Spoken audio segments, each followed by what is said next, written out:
સર્વમુક્તોની આ સેવકના પ્રેમ ભર્યા જય સ્વામિનારાયણ. સારંગપુર 7મું. નેભિસારણ્ય ક્ષેત્રનું ક્ષાર.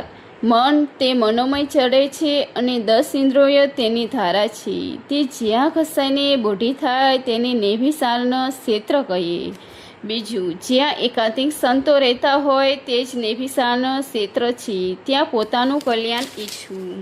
સ્વામિનારાયણ હરે. 1877ના શ્રાવણવદી 51ને દિવસે રાત્રિની સમી શ્રીજી મહારાજ ગામ શ્રી સારંગપુર મધ્યે જીવા ખાચરના દરબારમાં ઉત્તરાદે 12 ઓરડાની ઓસરીએ ઢોલિયા ઉપર બિરાજમાન હતા અને સર્વશ્રેષ્ઠ વસ્ત્ર ધારણ કર્યા છે ને પોતાના મુખારવિંદની આગળ મુનિ તથા દેશ દેશના હરિભક્તની સભા ભરાઈને બેઠી છે. અને શ્રીજી મહારાજે શ્રીમદ ભાગવત પુરાણ સ્કંધનું કથા વાંચતાનો પ્રારંભ કરાવ્યો હતો.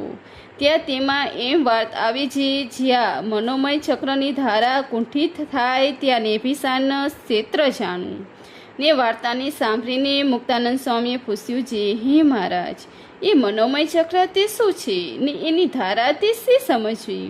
પછી શ્રીજી મહારાજ બોલ્યા છે, મનોમય ચક્ર તે મન જાણવું ને એની ધારા તે 10 ઇન્દ્રિયોને જાણવી એમ જાણવું. અને તે ઇન્દ્રિય રૂપ છે મનની ધારા તે જે ઠેકાને ખસાઈને બુઢી થઈ જાય તેને નેભિસારણ ક્ષેત્ર જાણવું. તે ઠેકાને જપ તપ વ્રત ધ્યાન પૂજા એ આદિક છે. સુસુક્તિ તેનો જે આરંભ કરે તેને દિન દિન પ્રત્યે વૃદ્ધિ પામે એવું છે.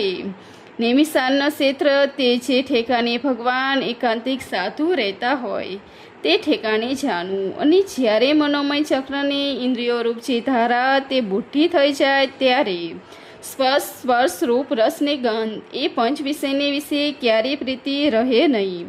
અને જ્યારે કોઈ રૂપવાન સ્ત્રી દેખાય અથવા વસ્ત્ર અલંકારિક અતિ સુંદર પદાર્થ દેખાય ત્યારે મુર્ગો તેના મનમાં અતિશય અભાવ આવે પણ તેમાં ઇન્દ્રિયોની વૃત્તિ જઈને ચોંટે નહીં.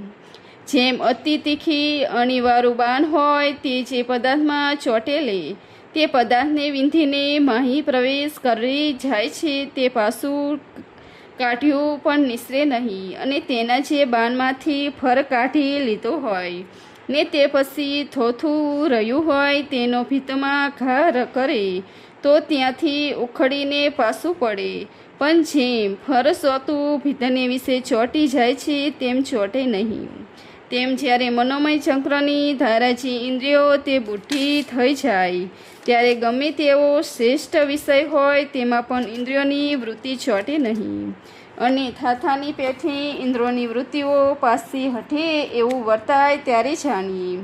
ને જે મનોમય ચક્રની ધારા કુંઠિત થઈ ગઈ એવું સંતના સમાગમ રૂપી નેભિસારણ ક્ષેત્ર જ્યાં દેખાય ત્યાં કલ્યાણ ઈચ્છવું.